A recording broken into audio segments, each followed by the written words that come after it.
involved, it is vichara. Next. Next. Next. Renunciation. Now, next. Wait. I told you about purification and concentration. All of you understood? What is purification? Where the unwanted things are removed in your thoughts, because we are talking about Jnana Yoga. And then you concentrate, you are forming a mold. When the mold is there and the mold has crystallized, what will you do? You remove, you renounce the unwanted things. The same thing you have to do here also. After purity and concentration, you have to renounce the unwanted parts of the mold. What we can say when a building is being built, the scaffoldings. You need them. Instead of that, you can't build it. But once you have built, you have to renounce it. If not, you are coming in and out, becomes a problem. And this is where many of the sadhakas fail, because they can't renounce. What they were practicing all these days as a mold becomes their inhibition. You are supposed to be at ease with renouncing also, as you are at ease with concentration. And this is the 5th chapter of Gita, Karma Sannyasa Yoga. Next. Wait. Purification and concentration is the right arm, and renunciation is the left arm. What do you mean by left? Even in the use of the words, the genius of truth consciousness. He says renunciation is the left arm, what you have to leave. Next. You understand, renunciation is not a discipline. It is a definite and final end of a sadhana. Previously, next chapter. Next you go. For this sadhaka of an integral yoga, none of these reasons are valid. What does Sri Aurobindo mean by this is, to reach the Vijnanamaya Purusha building, am I able to understand you? The molding of the Vijnanamaya Purusha, just as the molding of the psychic being and the Pranamaya and Manomaya, Annamaya Purushas. You are molding, and what you are supposed to do? You have to renounce. But here in sadhaka of integral yoga, you don't renounce. You come back again. When you go to the Vijnanamaya Purusha, when that is molded, you don't reject and say and go into the samadhi forever or get liberation from Jivan Mukti or whatever it is called. You don't renounce completely.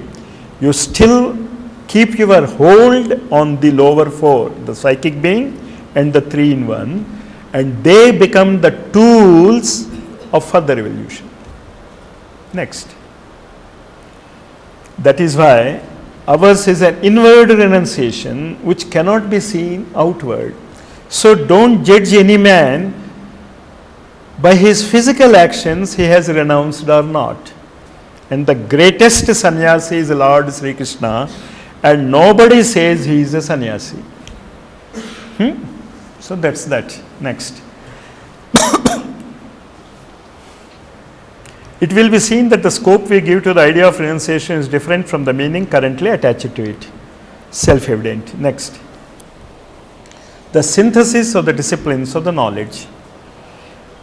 The disciplines of the knowledge are all these 5 I have talked about. The Hatha Yoga, the Raja Yoga, the Karma Yoga, the Bhakti Yoga, and the Jnana Yoga. And you have understood also how you have to synthesize it. You have to purify all these bodies by all these yogas. You have to concentrate, and then you have to renounce. Next. Just go on. Path of devotion, path of works. Now, this is where you have the change of consciousness. The soul identifies itself with this mental dynamo or station and says, I am this mind. And since the mind is absorbed in the bodily life, it thinks I am a mind in a living body, or still more commonly, I am a body which lives and thinks, but it never understands that a power utilizes it which is higher than its ego. So you have to renounce the ego. That is the inward renunciation. Next. Next. Next. Next. The title itself is self-evident. Go to the next chapter. Wait. The stigma. The stigma of death is animalistic in nature. If you are dying, it means that there is an animal nature in you. If you can renounce the animal nature, your physical body becomes immortal. That is the clue given by Sri Aurobindo. See what he clearly shows? Thrown away it must be, and entirely. The fear of death and the aversion to bodily cessation, or the stigma left by his animal origin on the human being. It is a negative mark on the human consciousness that you are going to die. In one of the books, The Greatest Adventure, Death the Greatest Adventure, written by Maharshi Jwalakul, he says we die because we are habituated to die. It has become a habit. And just as even though you don't want to smoke, you smoke, even though you don't want to die, you die. Garuda Purana is the authority. Next. Very clear, we have talked about it. The desires must go, the kama manas must go, and the thoughts must go, where you will go to samadhi. I have come from the back side, from the back door. I told you first about samadhi, and the samadhi happens when you leave these things. Next chapter. Release from ego. Since 3 days I am talking about ego, probably with more egoism. So that you understand, the ego must be only a tool, but not a peg to hang your desires and dislikes. If you can understand that, that becomes easy. The ego must become a tool, but what is happening? It becomes a peg on which we hang our desires, thoughts, likes and dislikes. So you should be, that peg, if you can remove it from the, you can't hang it. No more you can hang your desires and thoughts and it, because there is no peg there. That is samadhi. Next. No, wait. Important. The formation of a mental and vital ego tied the body. Understand this. The stigma of death is related to this slide. You can later study it in detail. This is page 346 of Synthesis of Yoga. And the stigma of death, page number? You crossed it. 349. You correlate these two pages, 349 and 356. You can understand it. What I am talking about, the peg to be unreleased or taken out from the wall.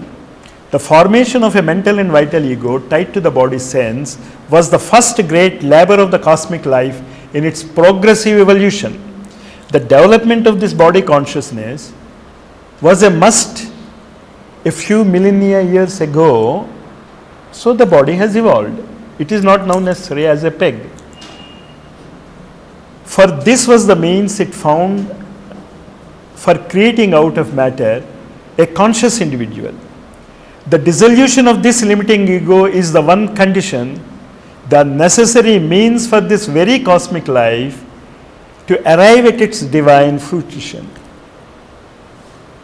Just as I was told about the removing of the scaffoldings. The ego was necessary to build the Annamaya Purusha, the Pranamaya Purusha and the Manomaya Purusha. But now the ego is not required. You remove the ego and then the psychic being can come forward from the house it is thrown inwards and dominate the external life.